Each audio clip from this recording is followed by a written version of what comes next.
Bonjour à tous, merci d'être avec nous pour ce webinaire qui se tient dans le cadre de la nouvelle édition d'App Innovation. Aujourd'hui, nous allons parler avec nos invités d'une entreprise, Everready, et puis nous allons également donner la parole à un client d'Everready qui nous expliquera comment il se sert de cette solution et ce qu'elle lui apporte. Nous allons échanger avec deux intervenants aujourd'hui. J'ai avec moi Loïc Dehovan, qui est CEO et cofondateur d'Everready. Loïc, bonjour. Bonjour. Et sur ma gauche, Yann Genet, directeur commercial et marketing d'Oxand. Yann, bonjour. Bonjour. Alors avant qu'on rentre peut-être dans le vif du sujet, peut-être Yann, un mot sur Oxand.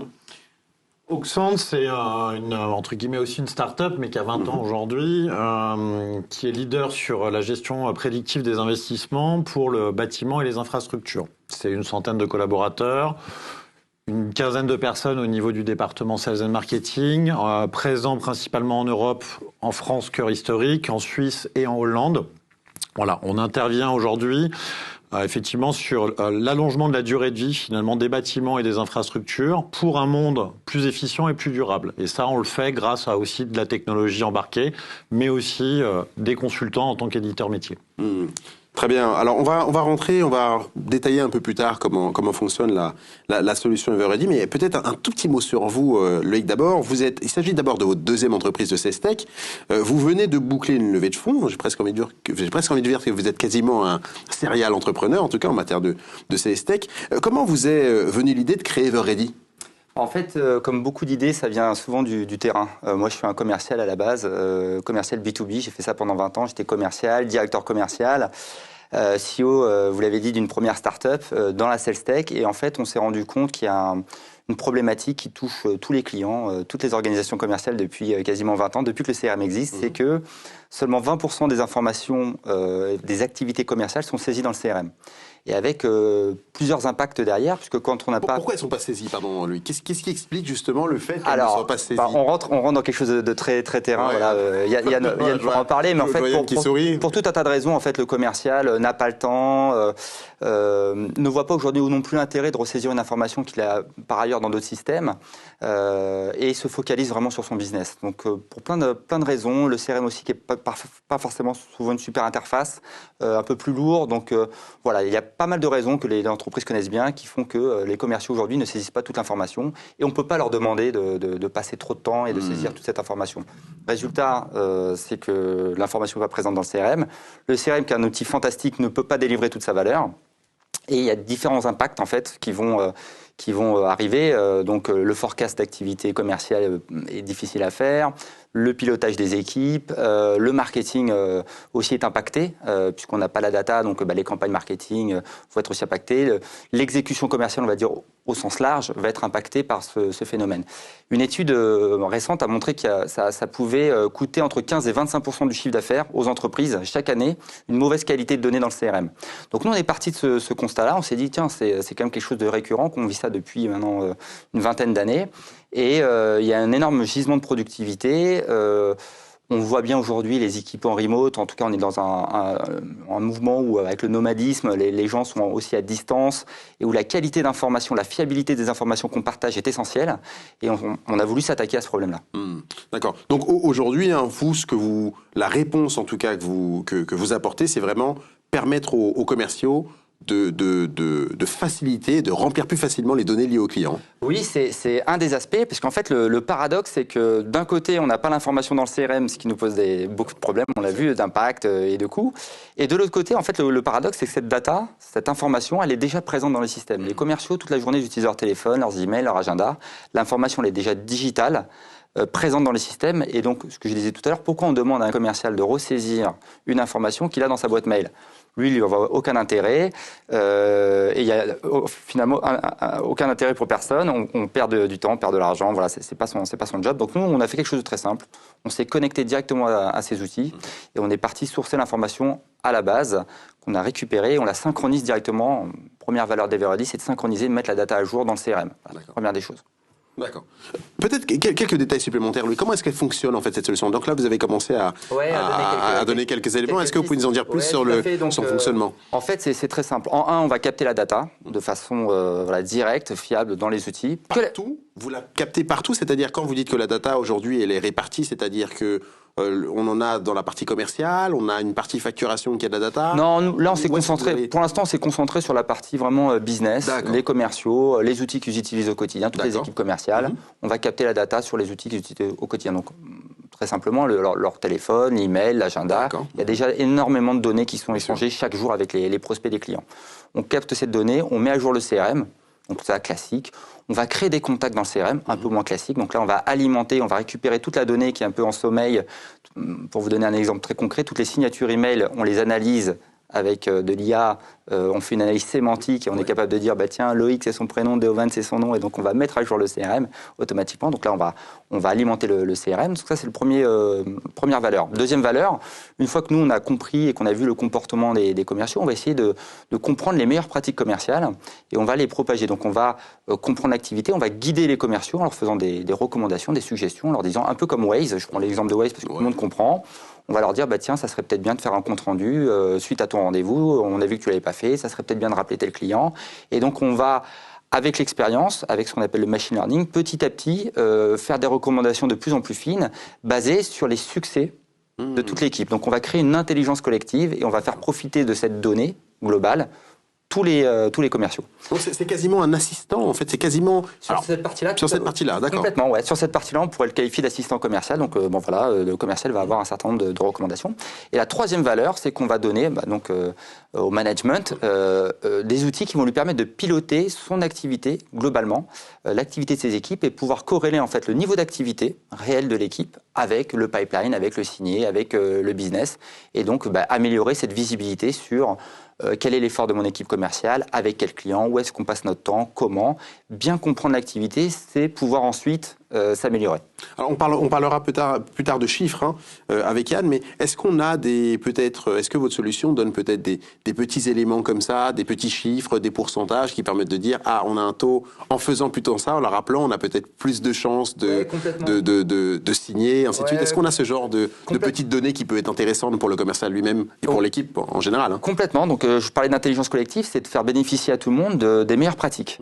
Un cas très simple, on va vous dire à quel même moment dans la journée ou dans la semaine, c'est le meilleur moment pour appeler les prospects, où vous avez le meilleur taux de succès. On va vous dire aussi, quand tu fais telle ou telle action, voilà le pourcentage de chances que tu as en plus de signer ton deal. On va scorer les opportunités. Donc voilà, il y a plein de choses qui vont être tirées de l'analyse de l'activité commerciale à la base des informations qui peuvent paraître un peu anodines. Combien d'emails on a envoyé? Est-ce que c'est moi qui envoie les emails au client? Est-ce que c'est le client qui m'envoie des emails? En gros, est-ce que c'est moi qui vais vers lui? Est-ce que c'est lui qui vient vers moi? Combien de temps on a passé? Quel est le rythme, etc. Donc tout ça, c'est analysé, c'est compris. Il y a de l'IA derrière qui va analyser cette donnée et qui va faire les bonnes recommandations pour que les commerciaux ne ratent aucun geste, j'allais dire. Comment la solution prend-elle en charge tout ce qui tourne autour du RGPD? On sait que c'est un sujet très important, tant pour les données des particuliers que pour celles des clients, donc à plus forte raison celles des prospects. Comment est-ce que justement vous permettez à vos clients de rester dans les clous vis-à-vis du cadre légal fixé par le RGPD? C'est un enjeu très fort. Moi, c'est ma deuxième start-up dans la data, donc je connaissais très bien ce sujet-là. Dès le départ, nous, ça a été un enjeu très fort de bien évidemment être compliant avec la GDPR. Ça, c'est classique. Mais on a voulu aller un peu au-delà de ça. On a voulu créer une application, une solution qui soit vraiment éthique et responsable vis-à-vis de la donnée.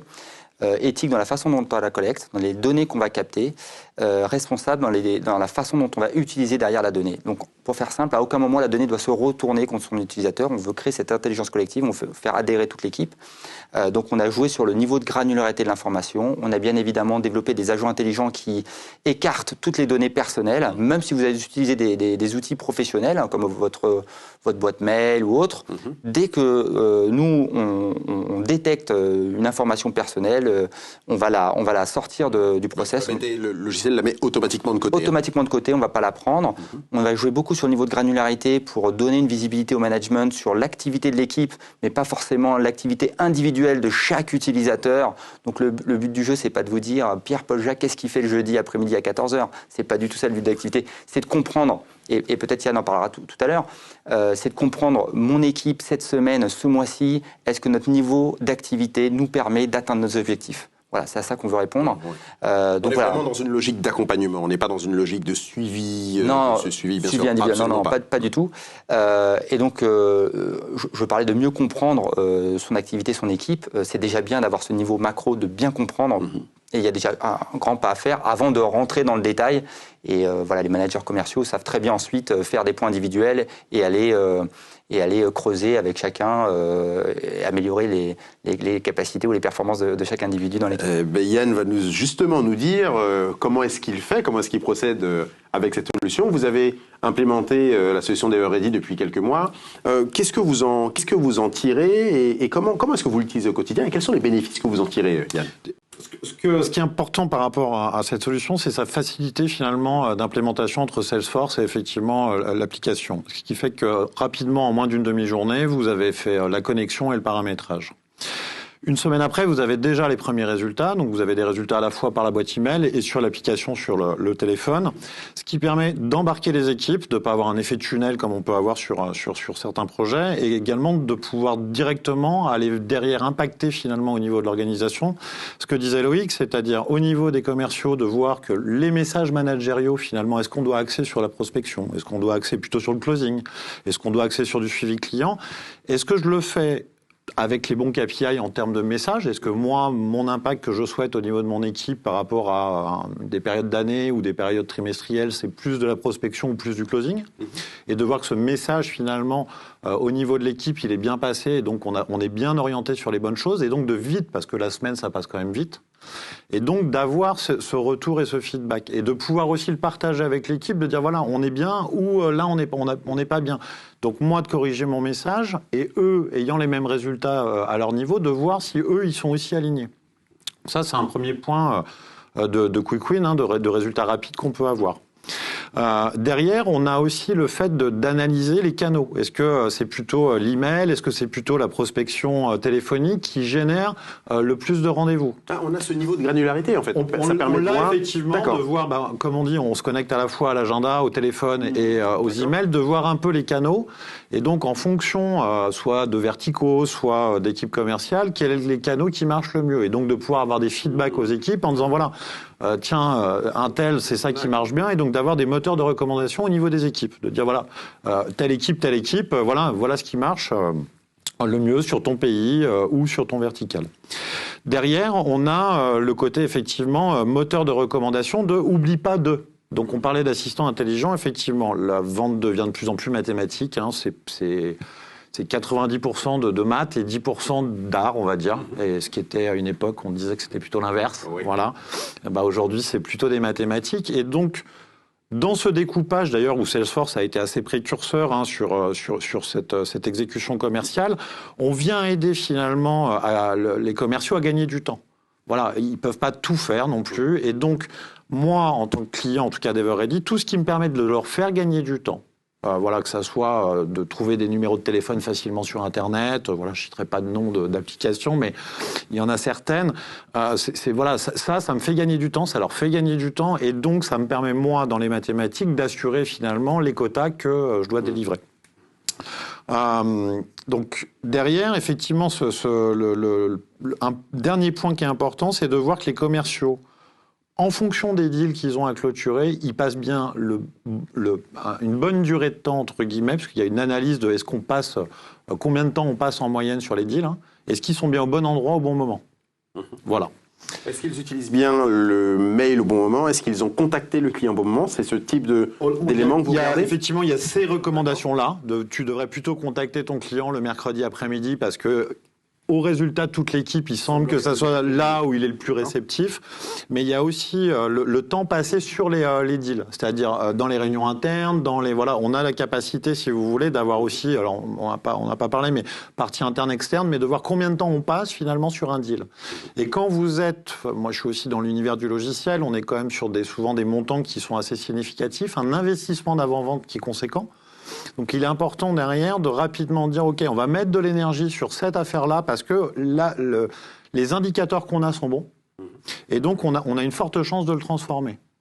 Donc ça c'est toute la partie sales. Pour toute la partie marketing, alors j'ai un peu le même parcours que Loïc, j'ai été commercial, voilà, le CRM, je vis avec depuis que je suis dans cet univers-là, et ça m'a toujours cassé les pieds de le remplir, et on m'a toujours cassé les pieds pour le remplir, et je l'ai pas toujours fait.